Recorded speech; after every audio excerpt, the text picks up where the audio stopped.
Hello, welcome to my channel Conscious Growing. I'm Matthias, and today I want to talk about the protective mechanism of the brain, the subconscious.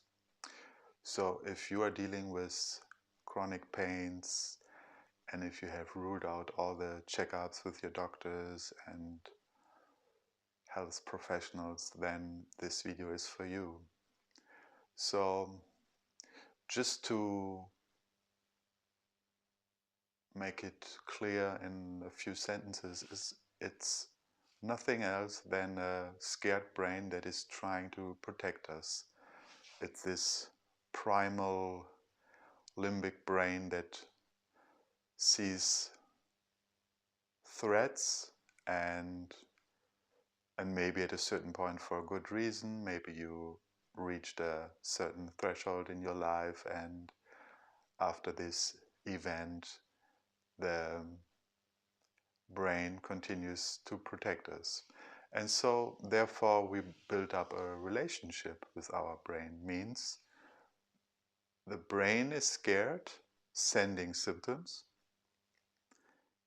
and then we are scared of the symptoms.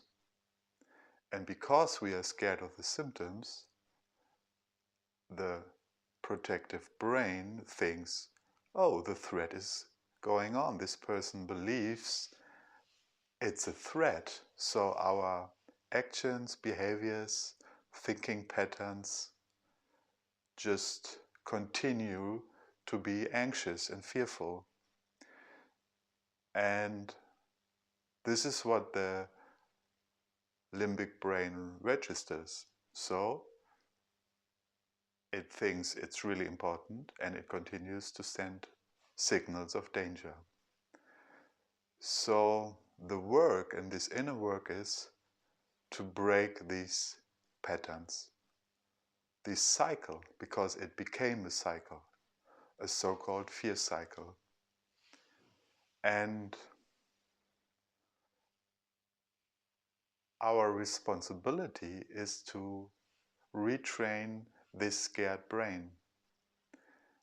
And usually this practice doesn't go from one day to the other, because some days our mindset is better, some days we respond better to symptoms, and then there's some success and we have some periods of time where we feel better. But then usually when we had a good time and a so-called setback came,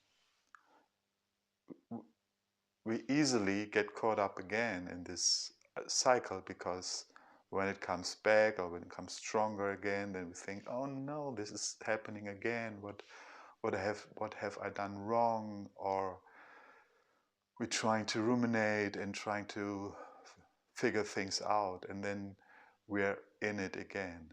And then the subconscious again gets the information, wow, this person is really into it, he's really scared or she's really scared, and he continues spend lots of attention to the very thing. And that's why it makes so much sense to, on one hand, to bring your attention back to life. This is one of the things, and this is mentioned in this TMS world and the world of anxiety recovery. So it's like, okay, we learn to be able to let the symptoms be there, and it's like you are in one room and the symptoms are in another room. So just to have a little image. So in other words, when we are in the same room, then it's quite likely that we're easily caught up in these kind of energies of the turmoil and the difficult sensations and thoughts and energies. But just if we're able to separate ourselves a little bit, and therefore this image might be helpful, like, okay, I'm here and the sensations are in another room. So I hear them, I recognize them, but I do my own thing in this room. And when you're into this and you listen, then you already know that this will take some practice time, because it's not just working when you have done it once or twice or 5 times or a week. It's a continuous retraining of the brain. And so how does retraining happen? So because there are so many complex programs out there, and this can be quite overwhelming for someone who is highly sensitized. And this can even cause more sensitization from my point of view if you don't have a proper handling with it. But to break down neuroplasticity, it means it's much easier, because it's whether you pay attention to your subconscious all the time and believe the subconscious and feed the subconscious as described, or you shift your attention to where you want to be. This is one of the things. So behind all of this, we can say it's also about allowance and accepting. And this is a great big word, and I spoke often about it. And for me, acceptance doesn't mean that you have to like it. You don't have to like your unpleasant symptoms. But the only thing you want to do in a new way is to let them be there and act themselves out, and don't get involved. Like this picture, I'm in one room and the symptoms is in the other room. It has its own energy and has its own cycles. But the more we are being able to be independent and shift the focus and let these things happen as long as they need. But for sure, when you get better in this, then these cycles become shorter. And so as an end result, what happens is that the less importance we give, the more these intense energies, most of the times caused by adrenaline and cortisol and stress hormones. And these hormones trigger a state of fight or flight, or even freeze. And the more we can kind of step back or develop a new perspective on these things with some distance, then we are less involved, we are less caught up, and this is one of the practices. So, in other words, okay, I acknowledge the symptom. I also can ask myself, am I in a real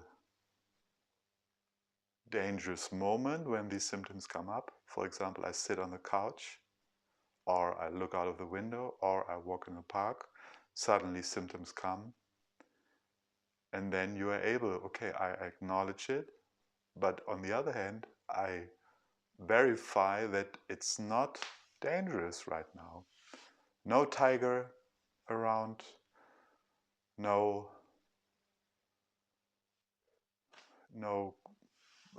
murder around, nothing. I'm just walking here, I'm just sitting here.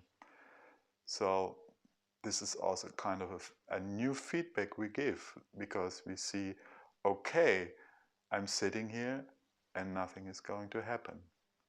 And I fully recognize this. And this is one part of it, to become more neutral with the very state we are in. And in the ideal way, to keep on going with things we want to do. And so I would also call it some sort of a trauma loop. So we always get in this fight or flight. And it's old energies and it's old behaviors and old reactions, and they started some when we were young, for whatever reasons. The reasons can be very different.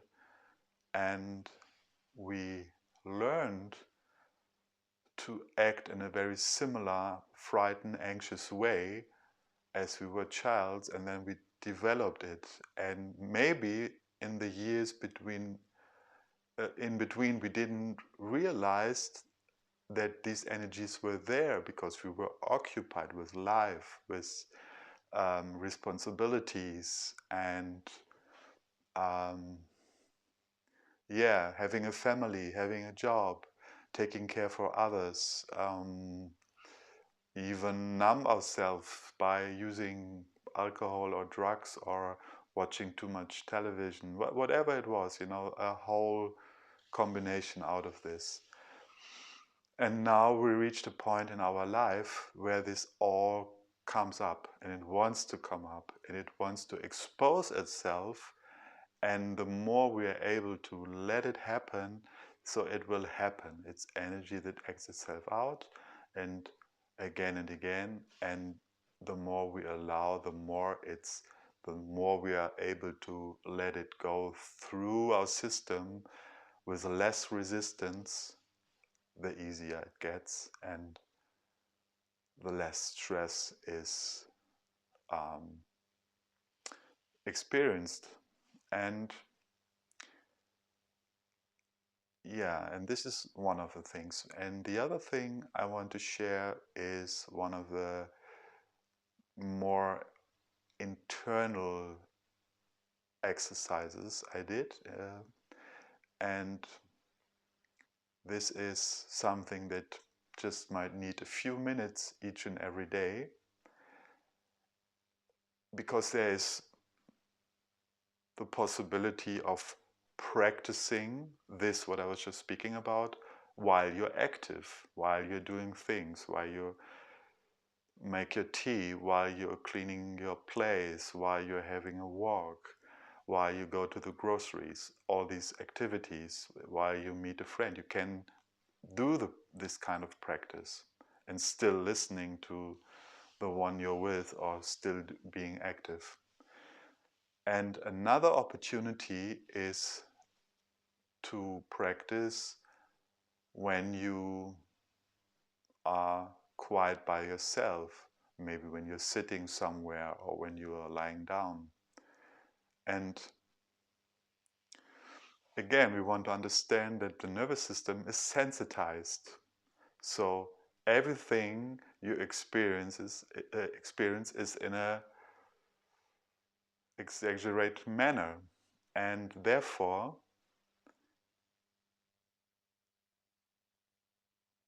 it can happen like when you get quiet, that these these sensitized nerves can even be more loud, and it can be even more unpleasant to be quiet, to just sit.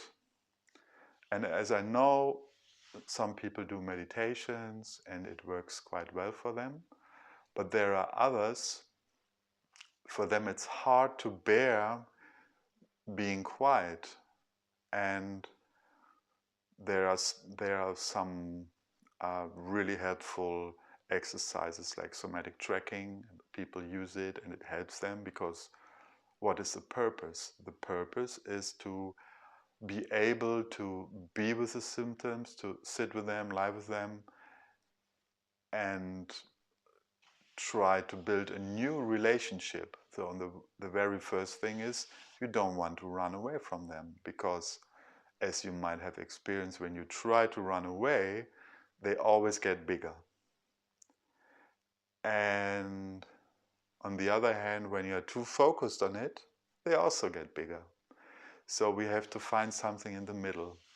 And something in the middle is, okay, on one hand, being active, having little tasks along the day, but then also having some short durations of time where you just be with it.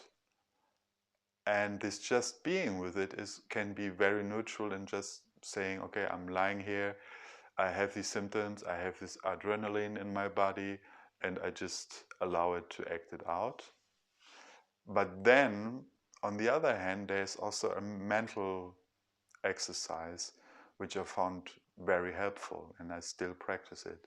And this is the idea of, okay, the limbic brain wants to protect me. The limbic brain is scared of everything. To go out is a threat, to meet a friend is a threat when we end up there because we are so sensitized. This can be your reality. And then when this energy takes over, we have the possibility of letting it happen, which is more neutral. And a more proactive approach is to ask yourself, who do I want to be in the future?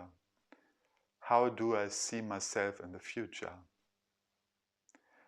And I mean it, don't mean it like on the material level so much. This can be also part of it. You can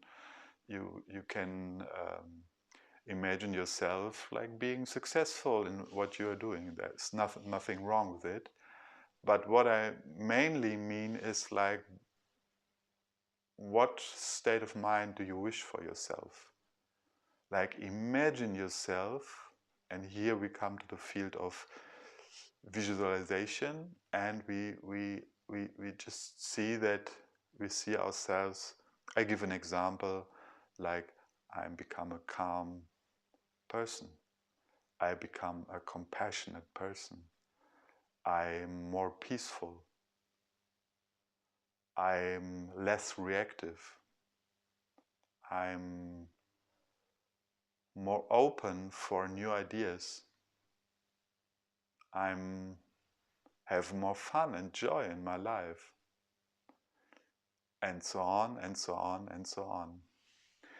And when you start this kind of, yeah, and I give the frame. The frame is you're sitting, you're lying, you have your eyes closed or open, doesn't matter. And you start to connect yourself with this new you. Because now you're sensitized. Now you have pains. And if you tackle your sensitized system and your sensitized brain with this new states, you will experience some resistance, because it might happen that your resistance gets even stronger and you're lying there and you feel inside your body, oh, this is so unpleasant, and this, my brain doesn't want to be in these kind of states. And you become aware of all the resistance you have been for such a while now, and this might be unpleasant.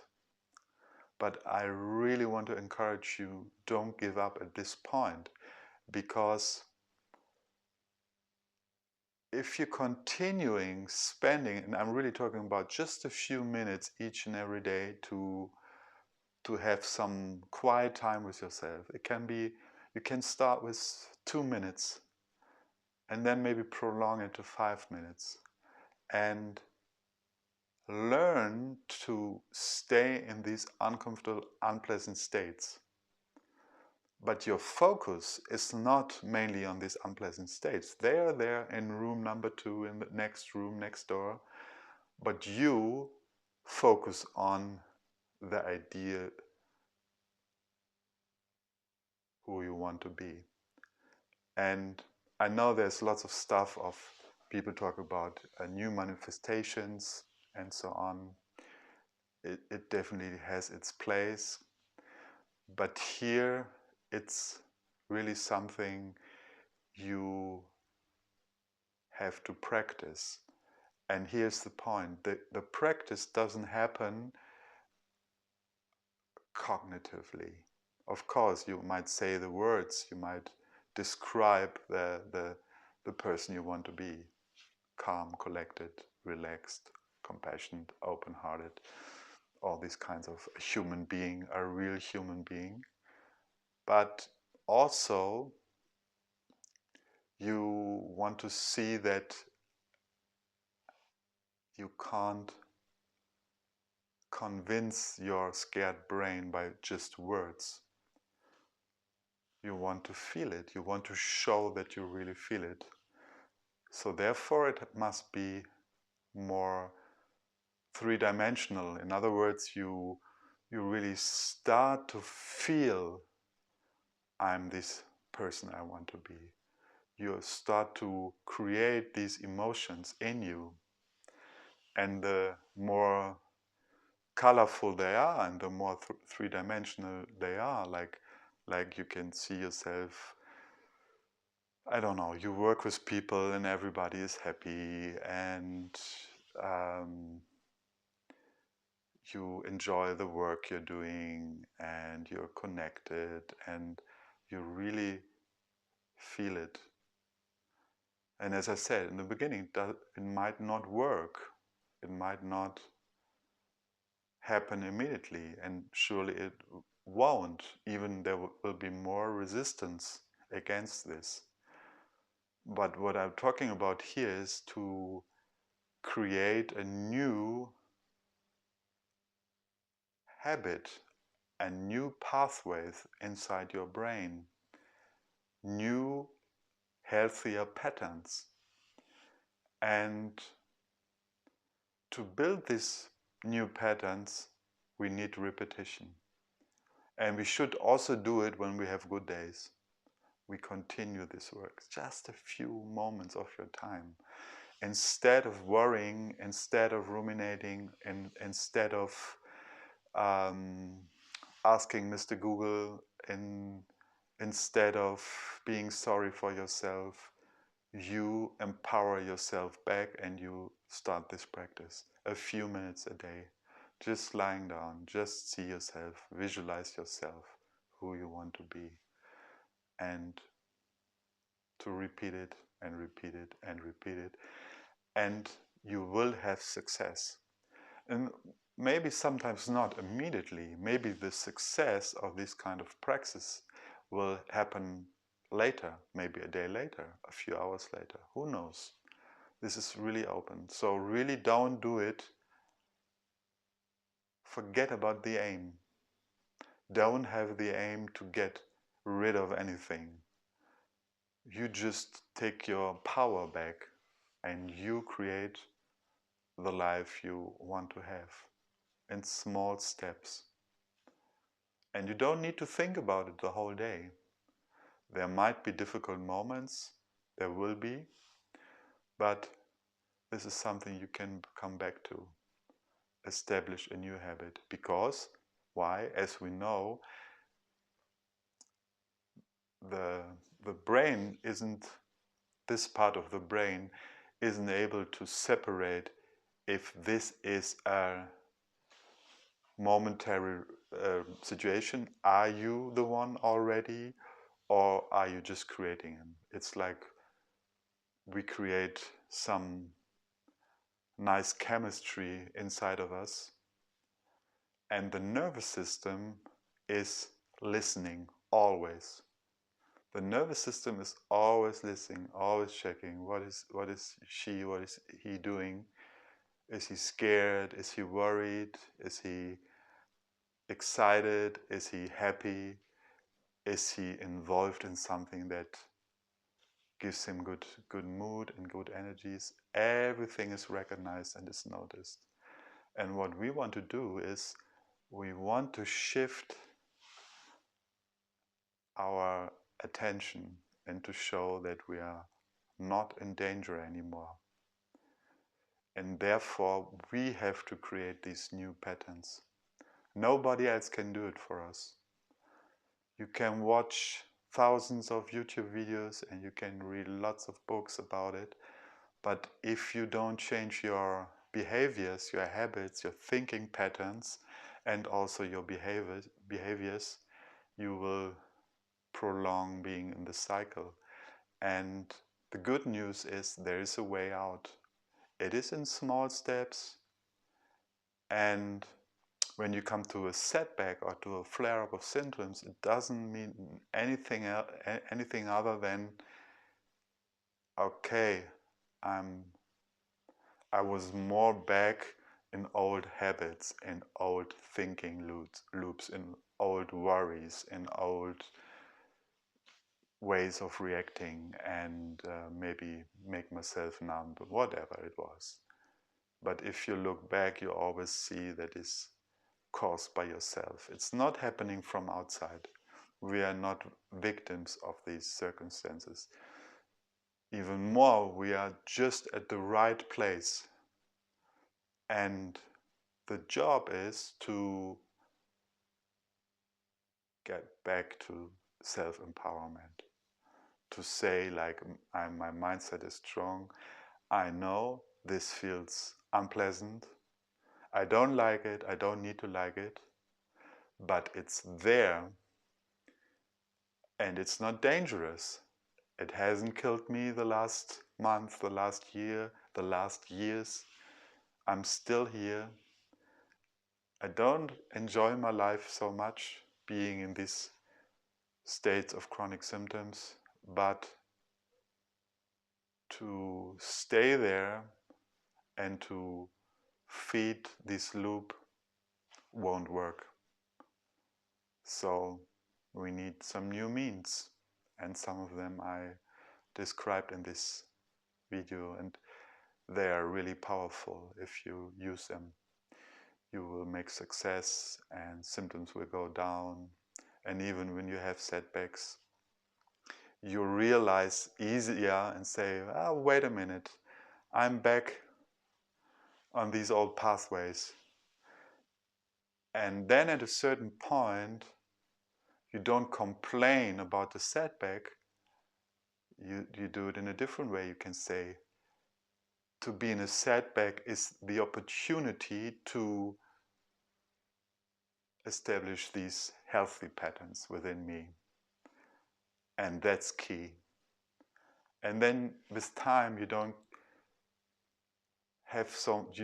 care so much about setbacks, so-called setbacks, or flare-ups, because it's just the material. You have to be with it, and you become more playful with it.